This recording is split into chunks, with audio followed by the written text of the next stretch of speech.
Проект социално-икономическа интеграция на уязвими групи и интегрирани мерки за подобряване достъпа до образование в община Велинград. Проектът се реализира от бенефициент община Велинград. Партньори по проекта са Сдружение Обединени професионалисти за устойчиво развитие, Сдружение Консултантско бюро Напредък 7, Основно училище Георги Бенковски Велинград, Основно училище Неофит Рилски Велинград. Финансиращи програми са Оперативна програма Развитие на човешки ресурси и Оперативна програма Наука и образование за интелигентен растеж.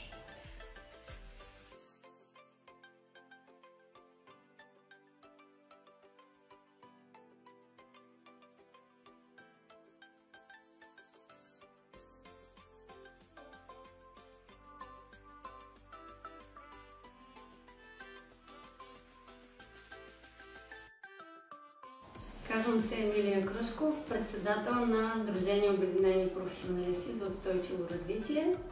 В нашия екип ние вярваме в мултидисциплинарния подход и по същия начин сме разработили нашите дейности, нашите програми, като сме се опитали да предоставим един интегриран подход към работата с родители.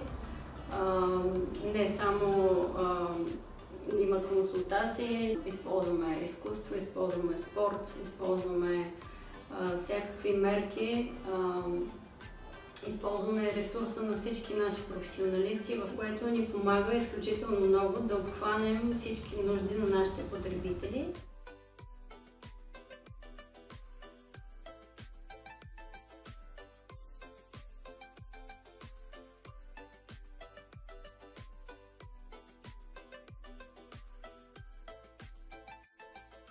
Дейността, за която искаме да ви разкажем днес, е част от ОПРЧР и е насочена към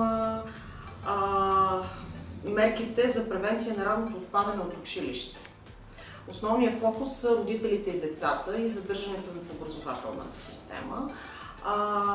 Тази дейност в себе си има различни поддейности, една от които са няколко 5-дневни кампании на терен, които се проведаха в град Велинград и населените места в областта. Кой клас станаха децата? Деца малкият е първи, а другия почва трети. Първи и трети клас. Подготви ли ги за училище? Имаш ли нужда от нещо? Всичко ги подготвят. Всичко е подготвено. Те се взимат първи. Двамка. Ти получават пенсия за... Социално. Социална пенсия. Къде е Патриция? Къде я записа сега? Патриция спи все още. Не, аз не дай трудно. Ето сме. Фохето. Коя специално записа? Готвач. Готвач. Това ли искаше? Еми не искаше това, но там я приеха. Там я приеха. Тя какво искаше да учи? Тя искаше в това хотелиерство. Хотелиерството. Виж сега, тя може да се прехвърли. Стига да реши, може пак да се продължи да си учи в София. Може. Има. Пловдив може. Да си учи за да си има хубава работа. Виж сега, той това, което учи в момента, ако си завърши 12 клас за професия да вземе, пак си му е достатъчно. Професията за мъжа е най-важна. Той, ако му се учи, ще върви нагоре. Ето и тя, ако отиде за фризьор, там ще направят двамата, тя ще прави дамските прически, той мъжки. Вчера даже жената ги купи дрехички и чантички. Всичко има. Добре. Там останаха по една дрейка. Сега, имай предвид, че ако трябва да ходят, не трябва да допускат отсъствие. Да имаш предвид, че ще трябва да учи малко повече, по-сериозно. И накрая на първи курс, сега 8 клас като приключи, може да държи изпити, за да я прехвърлиш другата специалност. Но сега е шанса. Защото ако сега държи, смисъл по-малко изпити ще са. За хотелиерство, ако отпадне някое дете, ако има място. Но виж сега, другото, което те може да й хареса и за готвач. Еми ще види. Каза, че ако не й хареса, ще се прехвърли. Да, много се радвам. Добре, ето ви брошурки за... Ако има на кой да дадете за това, че децата трябва да бъдат на училище. Хубаво, ако има нещо, ще се виждаме, ние ще минаваме.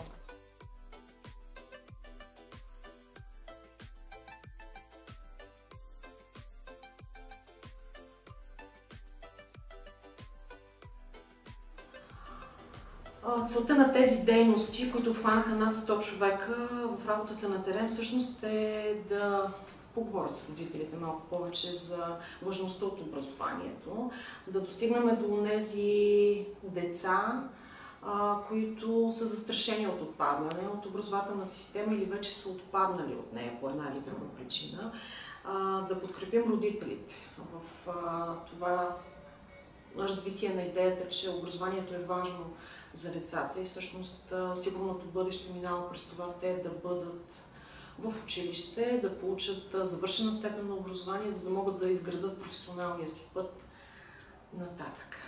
Разбира се, всичко това звучи доста абстрактно, като кажем образование. Разбира се, родителите имат най-различни нужди.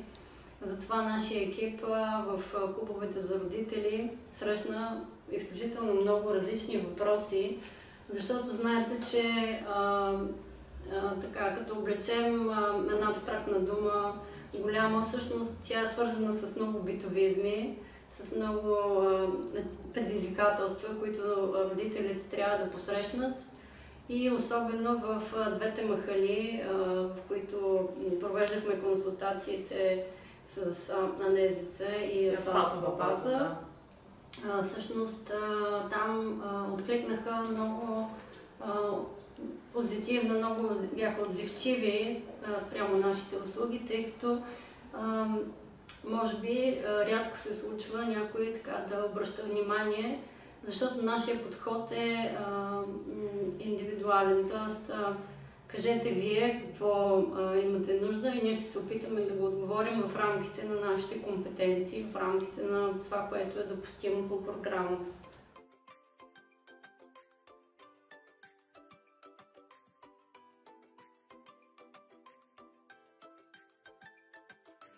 Образователните кампании на терен, които реализирахме в рамките на проекта, се осъществяват по един така утвърден модел за работа в общността с сътрудник на терен господин Янев и образователен консултант. Заедно екипа влиза в общностите и търси диалог с родителите, с местните лидери, за да предаде посланията, които целим, че образованието, единственото, което децата ще получат от него, са всъщност възможности за личностно израстване.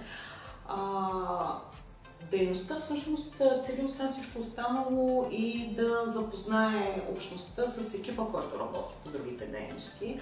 Затова тя не е случайно първата част от тази дейност, тъй като, както госпожа Крушков каза, ние сме външна организация за Калининград и първоначално трябваше да преодолеем това недоверие, което имаше в общността.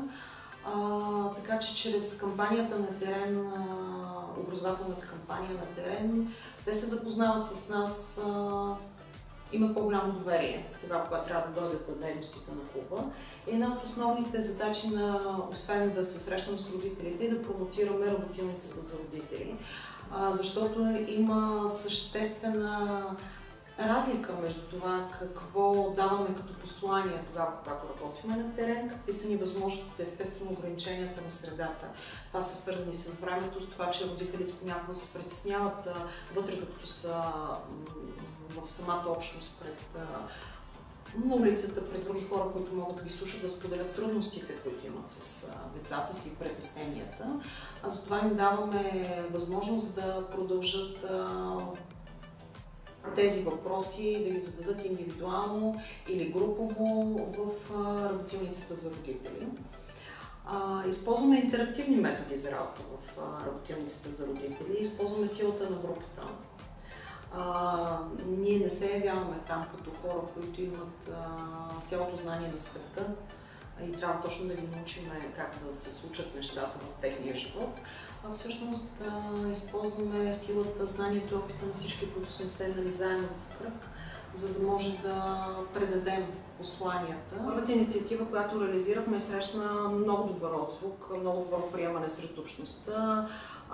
Беше със спортна насоченост, спорта като начин за учене. Набрахме един много прекрасен спортен празник в едно от училищата, които също са партньори по този проект училище Нов Априлски в Велинград, където децата имаха възможност в присъствието на своите родители да експериментират с различни видове физическа активност, защото образованието в училище е не само децата да нещо, което е важно да се научат да четат и да пишат, но да развие тяхното благосъстояние, психически комфорт, което всъщност от което е важна част е физическата активност. Заедно с експертите на терен, Майя Личева, Преслава, Аделина Пещерска, Весела Знезинска, да направиха невероятен спортен празник. Децата спортуваха с функционални тренировки.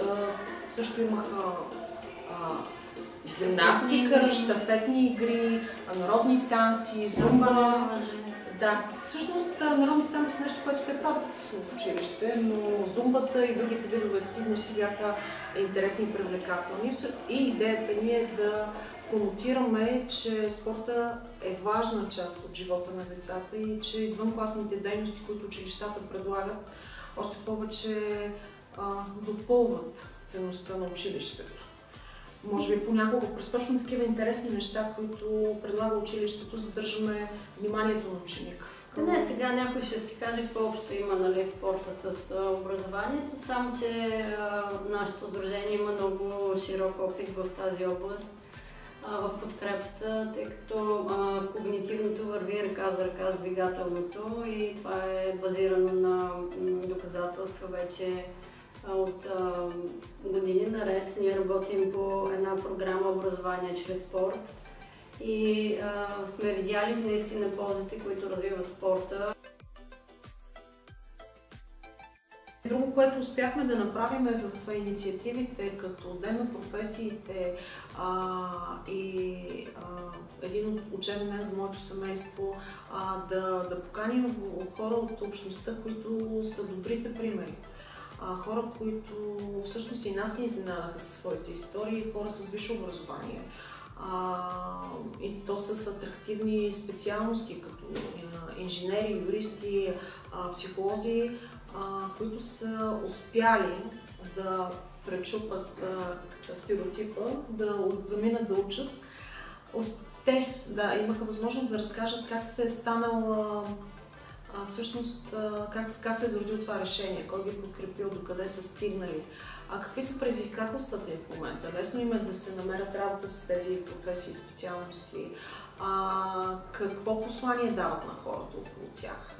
Всъщност имаше примери дадени на хора, които съжаляват, че не са успяли да учат нагоре, но правят всичко възможно в момента техните синове и дъщери да получат висше образование. Те вече се реализират в специалностите, с които са завършили. И обратно примери на хора, които самите те имат висше образование, но в момента имат трудности да мотивират децата си да учат за по-голяма степен. Нещото, което ме впечатлява напоследък в малката общност е това, че хората са отворени към контакти с вас.